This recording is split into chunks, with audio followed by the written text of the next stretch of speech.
Good to go. Okay. Good afternoon, and thank you everyone for joining us today. And I wish to recognize I'm on the traditional territory of the Musqueam, Tsleil-Waututh, and Squamish Nations. I'm Katrine Conroy, the Minister of Forests, and I'd also like to introduce Matt MacDonald. He's on virtual, and he's going to be on the screen, and he's going to take us through a presentation of the latest wildfire seasonal outlook in a few minutes. Matt and I had a similar event just about a month ago to present June's wildfire outlook, and we're back again to update you on once again. Matt is a meteorologist and has been the lead forecaster at BC Wildfire Service for the last 2 fire seasons. Before that, he was a weather forecaster with Environment Canada. And I truly value his expertise. He's got a lot of experience, and I'm very grateful that Matt's chosen to call BC home. But before we get to the latest wildfire outlook, I just want to provide an update to the province's efforts to protect people and communities this season by preventing wildfires before they occur. I recently had the opportunity to travel to Williams Lake to witness some of this work. I met with the Forest Enhancement Society of BC, an agency that helps communities both reduce wildfire risk and greenhouse gases while improving wildlife habitat and forest health. They deliver projects like harvesting and removing beetle-damaged trees to reduce wildfire risk, and they support communities to employ fuel management techniques like thinning trees and removing underbrush. And they've even worked with communities to create emergency wildfire escape routes. And while I was there, I saw some of these projects firsthand, met with Williams Lake First Nations, and to see what they were all working on. The nation is restoring the health of the forest by thinning and pruning the trees, and in time returning to the traditional practice of applying cultural fire to the land. And the nation has actually created more than 300 hectares that's treated and is working to develop more area for fuel reduction. And these projects, they help keep people, their homes, and their communities safe. And this is why we're providing the Forest Enhancement Society of BC an additional $25 million this year so they can continue supporting important community-led projects that reduce the risk of wildfires. Applications for this latest round of funding is now open, and communities deserve all of our support, especially as the threat of wildfires appears to be increasing with the ongoing effects of climate change. Although you wouldn't know it right now in the Lower Mainland and across most of BC, it's wet, which is a good thing, but we are hoping for a better season this summer. As every British Columbian knows, we're regularly facing some of the toughest wildfire conditions we've ever seen in this province, and that's why the funding to FES BC is just one part of our recent budget to protect British Columbians from wildfires, which totals $359 million in new funding. We've actually made the largest investments in the history of the BC Wildfire Service. This includes $145 million that will help us transform the organization into a year-round service and shift from its current reactive model focused on fighting fires after they start to a more proactive model. We know that prevention works and must be supported at the local level across the province, and that's why we're more than doubling annual funding available for wildfire prevention. The investments we are making are all about people and keeping us safe from wildfires as we adapt to the ongoing impacts of climate change. And with that, I'd like to invite Matt to walk us through the outlook for this summer. Great, thank you, Minister Conroy, and thank you for the floor time this afternoon. I'm really happy to be presenting to you from the traditional lands of the Ktunaxa, the Sayelks, and the Sinixt people in beautiful West Kootenay of British Columbia. So a quick overview of where we're heading today. Before we step forward into the seasonal outlook, we'll take a look back at how June played out, both in terms of precipitation and temperatures. We'll take a look around the province and see how our current fuels sit. And then finally, we'll get into the outlook and what the next half of the fire season might look like. So last time Minister Conroy and I met with you, you may recall we were calling for a wetter and cooler continuation to June, and I'm happy to say that's what materialized for the southern half of the province. On the left-hand side, this chart shows how our temperatures played out compared to historical averages, and you'll see lots of white, which is near normal, so those cool June temperatures that we often see, but then areas of blue down around the south coast and along the southern interior, so those were indeed cooler than normal. And really our heat was confined to the northern half of the region, up in the northwest corner of the province and down through the Peace and towards Prince George is where we saw the real the warmth this June. And in terms of precipitation, again, the southern half of the province was quite shallow showery, as indicated by these shades of green down along the south coast, in through the Okanagan, and then definitely up towards the northern Caribou. And that really helped recharge those drought anomalies that we were seeing earlier in the season. Now, the areas where it was drier was, in fact, again, the northern half of the province. So not only was it warm, but it's been drier north of Prince George, upwards into the Northwest Fire Centre and a large expanse of the Prince George Fire Centre as well. Lightning is something we keep a really close eye on here at the BC Wildfire Service. And this June, across the province, we recorded just over 60,000 lightning strikes. And that was just a bit higher than our historical 20-year average of 59,000 lightning strikes. So a fair amount of lightning across the province. But really what played in our favor was this ongoing presence of snow over the ridge tops, and really reduced the amount of fires that we saw ignited from lightning.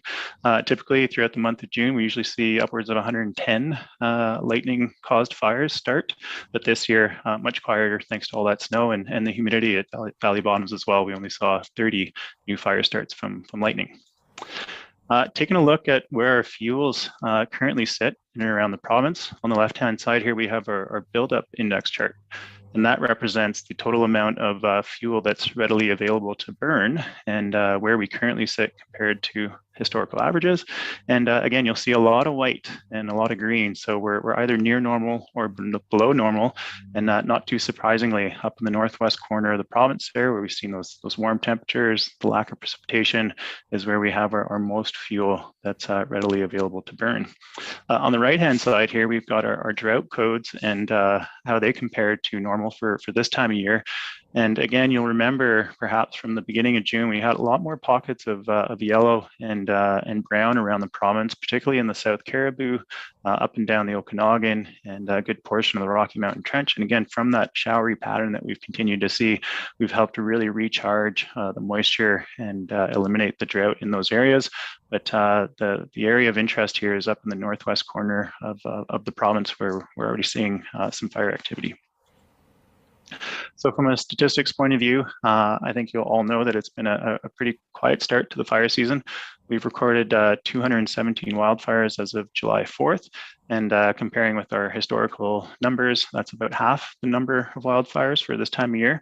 And then they've all been relatively small fires. So we've only burnt 2,748 hectares so far this season. And if we compare with our 15 or even 20-year averages, that's less than 10%. So suffice to say, it's been a quiet start to the fire season. It's worth emphasizing that upwards of 60% of our fires are traditionally started by lightning. So again, we track that quite closely. And looking at the dryness of our fuels up in the northern portions of our province, it really speaks to how receptive those fuels have been to lightning.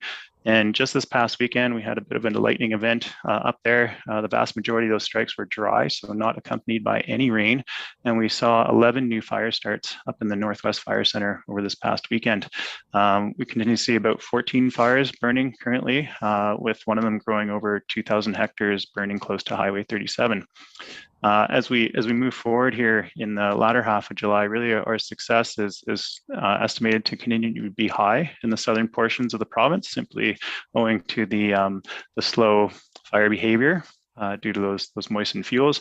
And in the north, really it'll depend on a quick response time and successful initial attack. So let's shift gears here and get into the outlook now that we have a good feel for how our fuels are currently sitting. And this is the latest guidance from our partners at Environment and Climate Change Canada. And these two charts cover the period from the middle of July out through the middle of August. And we'll start with the chart on the left-hand side here. There's a pretty clear and consistent signal that we've been seeing over the last few weeks for these warmer than normal conditions to finally materialize. So as we get into the latter half of July, not only will we see these summer-like temperatures finally materialize, but they'll likely be warmer than normal, likely by the tune of a degree or two, which over a 30-day period is is definitely noteworthy. In terms of precipitation forecast, there is a weak signal here. We're talking 30 to 40% for most of the province that we'll see drier than normal conditions through that, again, that latter half of July and through the beginning of August. But it's worth mentioning here that the longer range forecasts, unfortunately, don't have as much skill in forecasting precipitation as we do in the temperature forecast. And a lot of that is given the fact that during the summer months, a lot of our precipitation comes from small scale thunderstorms, or what we call convection.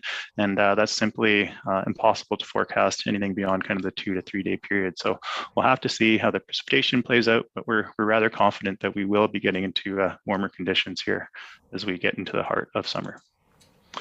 Stepping a little further out into the months of August and September, here's the probability of those temperature anomalies continuing, and you'll continue to notice a lot of orange and red, and there is good agreement looking at the other international weather agencies that this pattern will continue through August.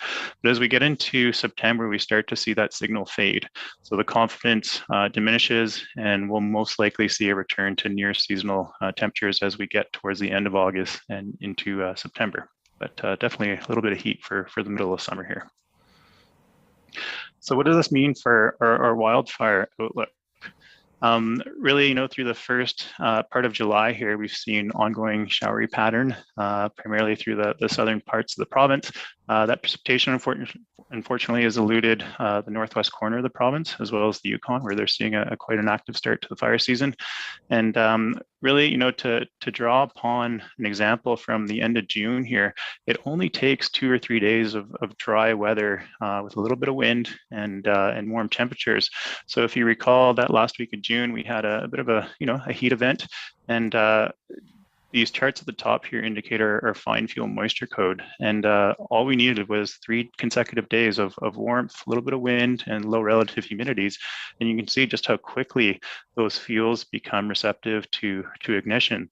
As we dig a little bit deeper into organic soils and look at our larger fuels, this DUF moisture code shows, again, how quickly this is over a period of 5 days, those conditions can change. So even though we've seen a slow start to our fire season, all we need is a week or so of warm, dry weather, a little bit of wind, and our fuel conditions can change quite rapidly and be receptive to ignitions.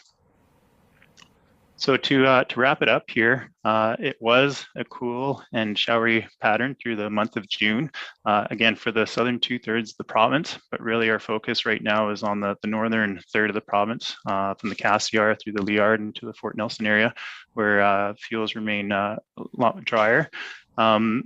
We do anticipate an ongoing initial attack success in responding to fires over the southern 2/3 of the province. And for those northern regions, it'll really depend on the incoming lightning here. We have forecast over the next few days whether or not that'll be accompanied by any rain. There are increasing chances as we get into early next week that we'll finally get some rain into that northwest corner. A little further out, we are expecting that transition to warmer and drier conditions to finally present themselves through the middle of July and as we get into August. And so that will mean an increasing fire danger trend across the province. And we can only anticipate a higher number of fire starts and increased fire behavior as we get into that warmer part of the summer. So with that, I'd like to pass it back to Minister Conroy. Thank you. Mr. Conroy, thank you. Thanks, Matt, and thanks once again. Thank you and everyone at BC Wildfire Service for all you do to keep our province safe. The important work that you do and the team does, it supports the efforts of communities around the province to protect people from wildfire risks. And overall, across BC, wildfire activity is currently relatively low for this time of year. I think I'm one of the few people in the province who's okay with the rainy weather that we've had, but we've been really, because of that, we've been really pleased to be able to support our partners to the north, but in the Yukon Territory and Alaska, where it is so much drier this year.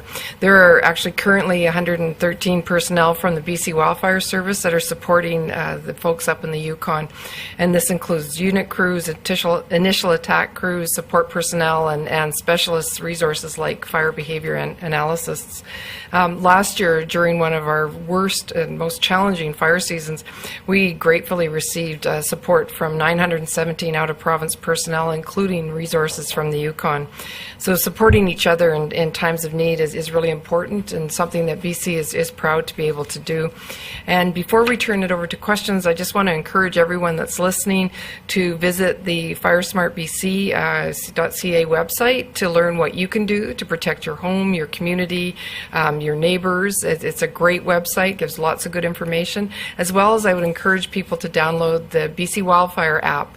It shows you where all the current fires are, what state they're in, whether they're a fire of note, whether they're out, whether they've just started, and where they are in the province. My Minister of Finance was just telling me that she's downloaded it, and when she travels in the province, she uses it so that she knows where she's going and what's happening in that area. So it's a great app, another thing that will give you up-to-date, regular information about where the fires are in the province. And with that, I say thank you, and we'll open it up for questions. Thank you, Minister. A reminder to reporters on the phone, please press *1 to enter the queue. That's *1 to ask a question. Please also remember to take your phone off mute. You will not be audible until your name is called. For media in the room, please line up at the microphone provided and wait to be called. Please make sure to provide your full name and outlet. Media will be limited to one question and one follow-up. For our first question today, we'll start in the room. Please go ahead. Hi, Ajata Kamara, Radio-Canada. My question is for Mr. MacDonald. It will be in French. À quoi peut-on s'attendre pour le mois de juillet concernant les dangers des feux de forêt? Merci pour la question. Nous allons parler d'un mois plutôt pluvieux et froid pour le sud de la province. Et donc, ça a vraiment réduit l'activité des feux de forêt pour les 2/3 sud de la province, alors que dans le nord, là où il a fait plus chaud et plus sec, on a déjà vu là, un début d'été un peu plus actif. Et plus nous allons avancer dans le mois de juillet, les prévisions à long terme indiquent la probabilité d'un virement, d'une tendance vers des températures plus chaudes et un manque de précipitations à travers la province. Donc, avec cela, on va avoir un assèchement de nos forêts et puis on peut s'attendre à une activité plus augmentée de ce qu'on a vu à date. Donc, une deuxième moitié d'été beaucoup plus active de ce qu'on a vu en ce moment. Did you have a follow-up? Merci. No, thank you. Merci. No, thank you. Do we have any more questions in the room? Great. For our next question, then we'll go to the phone lines. Our first question is from David Natalini, City News. Please go ahead. Hi, yes. My name is David Natalini from City News Vancouver. My question is for Matt MacDonald. With BC having a lot more rain in June, how does that impact fire safety now? Is this more of a short-term solution, or when will the risk start increasing after a certain point? And, it's one thing to get showers over a couple of days and have it be spotty, but in this case, through the month of June, it was really widespread and it was deep and consistent rain that we saw not only in our wetter belts, but in some of those really, dry belts that we were observing earlier in the season. And I think about, the Southern Caribou down through the South Thompson and the Rocky Mountain Trench that I mentioned earlier. And to get significant amounts of rain into those areas have really helped recharge those deeper fuels. That being said, again, it only takes 3 to 5 days of warm, dry weather to see our surface fuels and kind of the middle layer fuels dry up. So the likelihood of getting, big, large, deep burning fires is relatively low right now. But again, it does not preclude us from seeing increased fire activity as we get into the heart of summer. And with the forecast that I presented today, there is good chances of getting into that warm weather. So inevitably, we'll likely see an increase in fire activity. David, did you have a follow-up? Yeah, just one quick follow-up question. Looking forward, what areas of the province are more vulnerable to these lightning strikes that could cause forest fires? Potential for ignition from lightning strikes, we typically look at something called our DEF moisture code. And when those values are above 30, that indicates the potential for ignition from lightning, or what we call holdover fires, where sometimes lightning strikes and these fires can smolder in the ground for a day or sometimes weeks. So really currently that area is confined to the northwestern portion of the province and pockets within the northeast again. So about the northern third of the province right now has the potential for lightning ignition. Our next question is Kristen Holiday, Castanet. Please go ahead. Thank you. So I'm wondering what BC Wildfire Service is doing this year to improve relationships with First Nations communities to bring about a more efficient and effective wildfire response. I know this is something that First Nations here in the interior called for after the fires last year. Thank you for that question, Christine. And we are continuing to work with the Indigenous nations across the province. We've been doing training with them. We are working, having liaisons, making sure that our BC Wildfire Service folks are working with the nations within their areas to be prepared for wildfire events, and if they're going to be happening, and we are always prepared because we assume they are going to happen. So we have been working with the nations throughout the year to do the training and work with them to see what needs they have to make sure that we're all partners on the same boat, making sure that we're working to protect the communities, protect the people in case of wildfires. Kristen, did you have a follow-up? No, I'm fine. Thank you. Well, that's all the questions we have for today, so thank you everyone for joining. Great. Thank you.